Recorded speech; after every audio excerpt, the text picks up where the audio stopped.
Hello. This is going to be a very serious video, so I want to lay out a content warning. This piece will cover themes of death, grief, recovering, survivor's guilt, and unaliving yourself. And I will be using the actual term later in the script. This may not be for the faint of heart, and I want to be fully transparent about that before this continues. So I'll give you the time to click away if this isn't something you think you'll be able to handle at this point in time.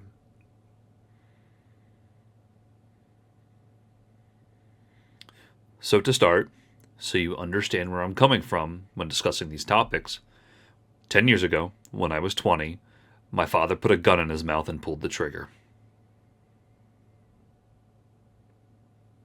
Grief is not an easy subject to breach. There is an expectation to it. You cry, you mourn, and you move on. But in truth, it is never that simple, and it is never easy or even expected. I've spoken to a lot of people on this subject. Death has played an outsized part in my life, and people seem genuinely surprised when I tell them that the possibility is always in my head. After all, not many people are very comfortable with the notion that there is but a small fence between us and the grave. In fact, growing up, vocalizing that grief was looked down upon or seen as weakness. But understanding grief and how to move through the motions of accepting and moving through loss is an equally challenging endeavor. The entire impetus for this script and the character that you're seeing painted is that of a paladin who is a child of the sun itself. And while they're away in hermitage, the sun was eaten, and the world has been living in darkness for 6 months. Now, the real reason why he was only contacted now is that is when I entered the D&D campaign. The narrative reason of him sequestering himself away so that his meditation on the sun would not be disturbed, but because of that, missing the tragedy entirely. And my unobservant ass did not understand what I had just written in or created. See, thankfully I wasn't home when my father pulled the trigger. I was spared the sight and the sound. I was down at college, and my stepmom was visiting me, and the family dog was with my aunt and uncle. But of course that meant when my stepmom got home, she's the one who found him. That guilt stays with me to this day, because I legitimately cannot comprehend the scene she walked in on. What I came home to a week later for the funeral was nothing more than missing floorboards and carpet. And while I am thankful that I did not have to witness it, I still feel guilty for leaving one of the people that raised me to such a gruesome scene. This being such an apt metaphor for the father I wrote into this character. I was distant from my father. I was not present, not only because of leaving for college, but also because of the distance that formed due to emotional abuse and negligence. It honestly felt sometimes as distant as the sun, the rays of sunlight being nothing but the distant memory of when he was present in my life. And with his passing, I felt not only survivor's guilt, but the guilt that comes with the relief of the lack of suffering.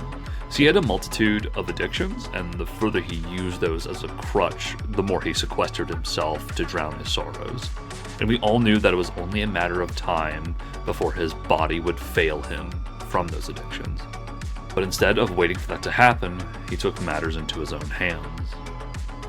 But with this character that I had brought to life, I now realize that I had a way to go through those emotions in a safe and healthy manner. There's often a joke that goes through millennial circles about Dungeons & Dragons, that it's where we get to roleplay having money and being able to solve and tackle large problems and come out the other end okay. It reflects and allows us to feel and express that deep emotion of hopelessness within us and find hope on the other side. We get to inhabit worlds where we mean something and where we can have a future to look forward to and work towards. And that's incredibly powerful. Shouldn't have to explain that.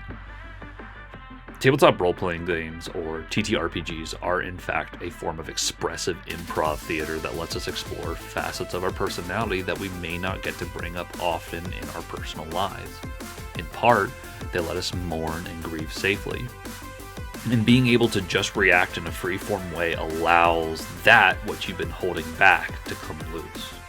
And past characters have tackled feelings of separation from family and friends and the gradual isolation that we feel in this digital age. Being close geographically, but only ever interacting through a screen. I've used a character to explore portions of my sexuality to understand and find out what it would be like to be asexual and aromantic. Something that I didn't know I needed until a few years later when things just became a little more confusing, and at 29 I felt a lapse in my passions. Something felt off, and I was able to draw on my memories of acting in the capacity of that character to move through that confusing point in my life. Facing these emotions is never easy, and like grief, there's no singular way about it. And a way to weave yourself through and untangle the fairly messy mentions and motions of grief is never linear. Healing itself is never linear. And as someone that deals with clinical depression and anxiety, the healing process is thrown even more out of whack. A friend asked me once if the pain of losing a parent ever goes away. I had to tell her no, it doesn't. It's really hard. But like all skills and fields, it gets easier with time and practice. You learn what sets you off, and you learn how to be gentle with yourself on bad days. Because it truly will be the smallest thing that reminds you of all the memories, good and bad, and they will come crashing back. It doesn't matter who or what you're grieving, there will always be something to miss and mourn. Doesn't mean that whatever it or they were to you was good or healthy, but it means that there was once something in your life that has now left and is going to be noticeable. It's okay to mourn that. It's okay to have bad days when you thought you were doing better, and more than anything, it is okay to be gentle with yourself. I still can't handle some things because of the scars left on me from a single action of my father, and in all honesty, those will be there forever. And the guilt that I felt of being a little relieved when I heard, because it meant that the rest of my family wasn't taken with him. And that's a hard feeling to deal with. Part of this video is me reconciling with that guilt even now.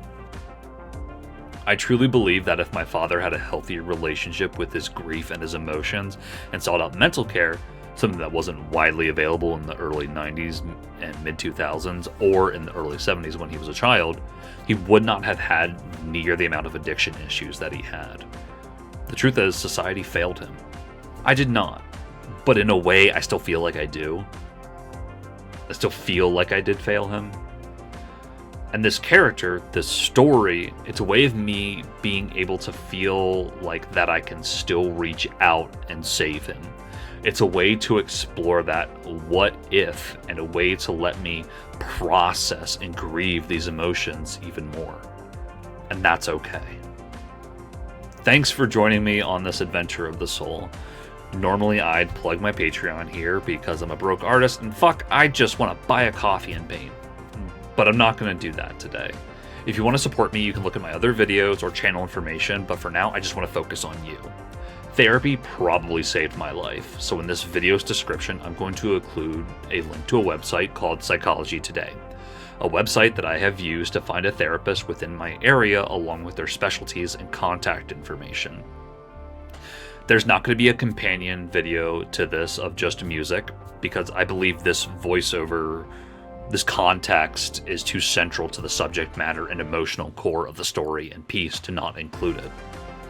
But more than anything, I hope that this has helped anyone who has lost a family member to suicide, whether they were blood or found family, or even if you have just lost someone in your life. I want you to know and internalize that it's okay to have bad days, that it's okay to not know entirely that this day will be better than others, but that it will get easier with time. Remember to check on people and tell them that you care.